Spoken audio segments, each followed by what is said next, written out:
Professor Williams. Well, we had a bit of a trial trying to get this all set up, but we got it set up. So, but we had the question asked regarding the Electoral College. And I've got a couple answers that come back from students with the AI question, have them run our, basically there's a feature in our lecture notes that gives an overview of the Electoral College. I said, ask them to ask ChatGPT or Copilot to basically examine that website and then come back with the pros and cons of the Electoral College, but specific to Michigan. And I got it a little bit late to the students. I didn't, as you know, didn't feel so well last couple of days, but it was up and I gave a deadline about 8 o'clock tonight. And so we're post 8 o'clock on Sunday. So again, the question was about the pros and the cons of being a Michiganian and having the Electoral College. And what are your thoughts on that? Well, I mean, if you're in Michigan, it definitely benefits you of a lot of other states. I mean, it's like you've told me many times, it's right in that sweet spot. I mean, if you do a cross section of all the states, and Michigan has 15 votes for the Electoral College, and I mean, in terms of candidacy, you kind of get more of a promise as to what might benefit your state if they get elected. So, I mean. Right. So what you're saying is that, like Electoral College wise, believe it or not, with 15 electoral votes, Michigan is actually one of the larger states in the union. It was a time, and I don't know if this is true today, but you could take the 15 largest states by population, and that would give you that quote unquote sweet number of 270. So there's 538 electoral votes total. Each state has a number of electoral votes equal to its federal legislators, so 2 for the US Senate, and then a proportional number of the 435 House members that gives each state kind of its unique number based upon its population. And even though Michigan's population has really been stagnant for the last 30, maybe 40 years now, it actually went down a couple of censuses ago, and a census is when they ultimately determine population. That's why it's so important. Michigan's still one of the big ones, but it pales in size. I mean, that size of the state, we're actually a pretty large state if you include water, relatively speaking, but we have basically Florida, which is a similar sized state, has, at least twice the population of Michigan. So it has almost, well, not twice the population, but I think it's 30, maybe twice the population of Michigan based upon the census number and based upon the Electoral College. Regardless of all that, you're correct, right? So Electoral College benefits, I think, the larger states, but some would argue that actually the smaller states get more benefit from the Electoral College because of that, the fact that you're going to get 2 US senators, regardless of how small your state is by population, and you're going to get at least 1 House member. Right. So proportionally, the smallest, least populated states are getting 3 electoral votes of that total 538. And so that, so some would argue that it's not just enough to have a large state, that's not necessarily an advantage. But as you and I were talking, you're talking about that sweet spot. You and I are talking that one part of it's the size of your state in terms of electoral votes, but the other part of that, where the intersection is how much of a swing state your state is, right? Yeah. So if you think about some of the swing states, what are some of the swing states that Donald Trump had to win this last election, or Joe Biden or ultimately Kamala Harris had to win this last election for her to, to win? I mean, it comes down to these 7 or so swing states. And if we think about it, where we had Arizona, right? Georgia, right? Michigan, of course, Nevada, Wisconsin. And if you think about it, Nevada's a pretty small state in terms of electoral votes. I think they have 7. So it's not necessarily in the same place that Michigan is. In fact, New Hampshire's a swing state, but it's only got 4 electoral votes. So that's where I'm talking about that sweet crossover right here. The size of your state in terms of its population, number of electoral votes, and then the fact that it's a swing state. Of course, Pennsylvania is kind of the gem right now. Its numbers, it used to be Ohio, but Ohio's become a pretty consistent red state as of the last few elections. And so it hasn't really been, Ohio hasn't really been a state up for grabs, so to speak.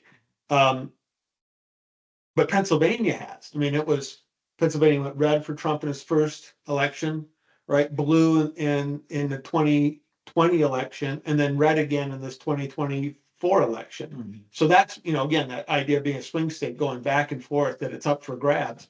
And I think its number of electoral votes is something like 23 electoral votes or 22 electoral votes, which again makes it, that's 7 more electoral votes in Michigan and in Nevada.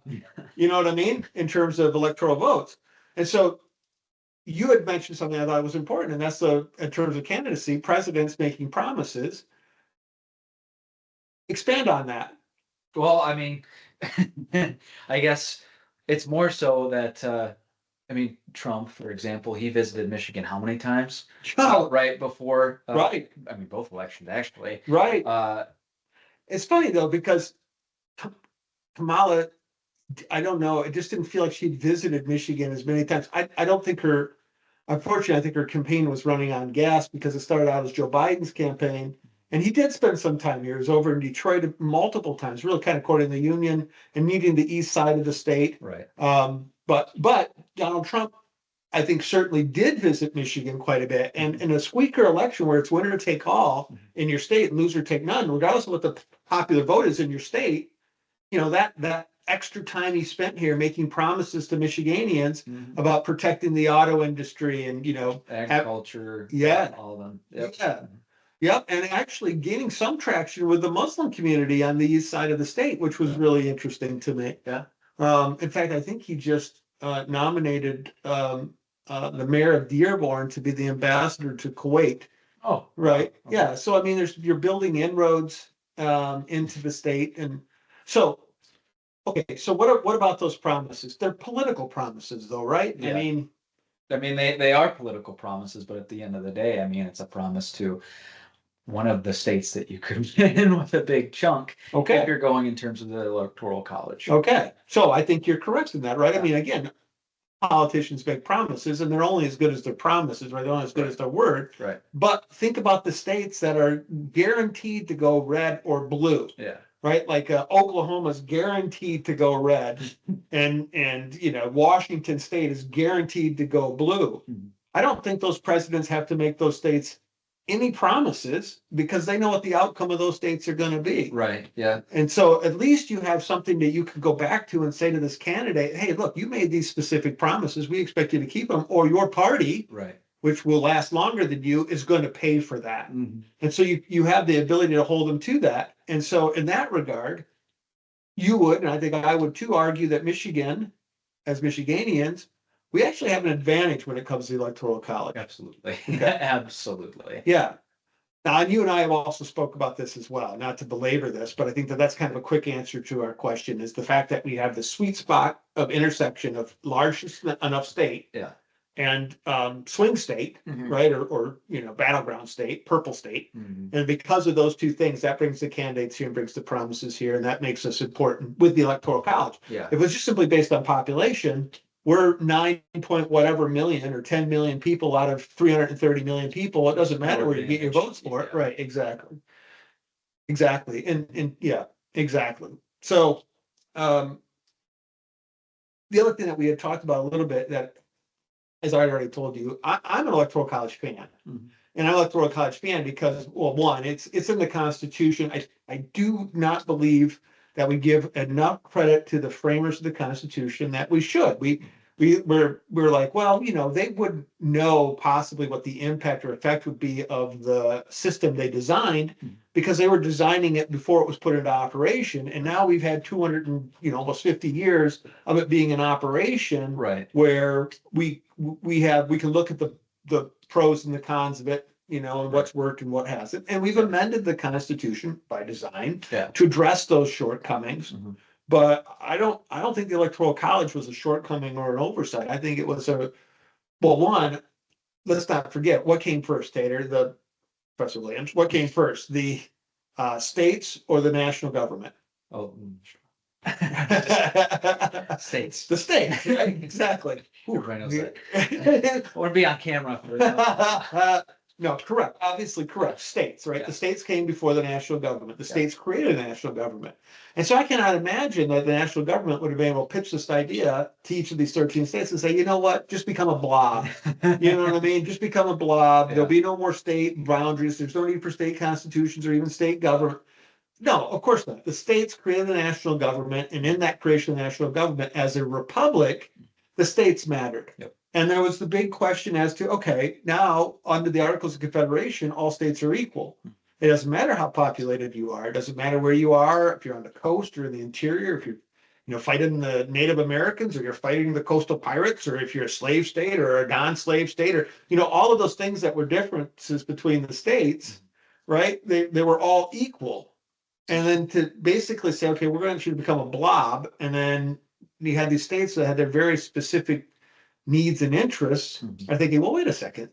Under the Articles of Confederation, we're equal. I'm one vote of 13. Right? Under this new constitution, you're going to tell me that I'm just a number of people now? Yeah.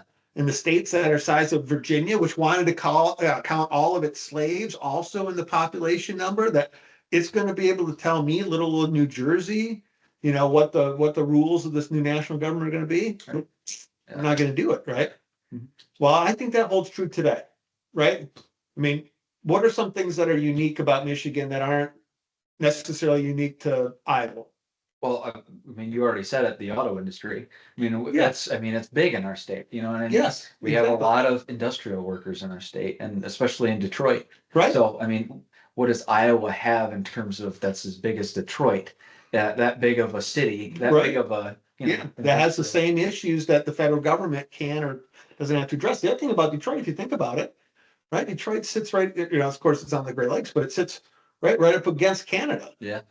So you've got a foreign country bordering your state. Yeah. And of course, we have friendly relationships for now with Yeah. Canada, but that wasn't all the War of 1812. That was not always the truth, right? Right. So you have that situation, but you also have similarities, right? So for example, Iowa, right, farming, agriculture, corn, whatever. Michigan as well is very strong in agriculture. Mhm. So again, there's going to be different states at different times are going to be aligned with each other, but maybe opposed to each other.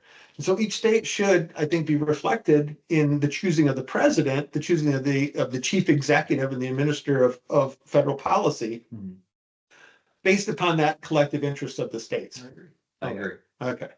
Why wouldn't you? It's such a sound argument, right? Why wouldn't you? How could you possibly not agree with that? So, yeah. Well, but there are individuals who do, right? Yeah. There are individuals who have, and I don't discount their argument that by this point in time, right, the Electoral College, the other reason for the Electoral College itself versus simply just having a number of electoral votes automatically decided by the state, like the popular vote goes and votes, whoever wins the vote, the state's electoral votes go. We have an Electoral College, a group of individuals who come together to actually cast the vote, really had more to do with the inability of common individuals voting, being able to make a good, not necessarily a good decision, but an informed decision about who is running for office. I mean, we count on the internet today. We count on, streaming services, television, network news, newspapers, some people, the radio. Those are things that we have kind of instant information. Yep. But at the time, we didn't have that. No, it was very slow. I mean, it was by horse. Yeah. So- Yes, exactly. If it got there at all. Yeah. Yeah, exactly. So yeah, you get it. And so the need for the Electoral College is kind of born out of this need to be able to say, okay, we're going to empower a few individuals who will make it their business to get to know the candidates and their impact upon the state and then cast their vote accordingly. Whereas today we probably don't, that argument falls flat. But the argument of being a republic, a state having specific needs, and then wanting to recognize that we shouldn't just be pushed around by these most populous states, which are now all in the South, Right. Excluding New York, here's the thing, New York, Pennsylvania, Illinois are still on that large tier of the popular states, but we see that the shift is trending to the South. Yeah.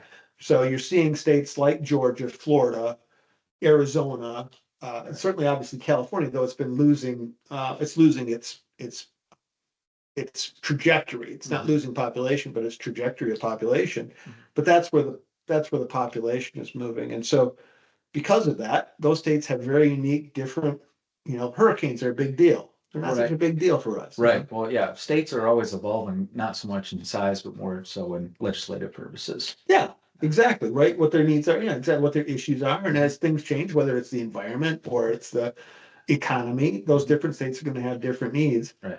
And it shouldn't just simply based upon how many people you have in your state, because you're gonna have situations where you have states that have very different needs, who are part of this republic, also wanting to have a fair say in who the president is. And I think that that was what the Electoral College was looking to do, the electoral vote scheme, but also those framers, dealing in just 13 states, but all those many years ago. Absolutely. Okay. Or anything else to add? My head, I think Okay. you covered most of the basis already. Electoral Okay. college is already a big conversation to begin with, so. Every 4 years, it sure is. Yeah. Right.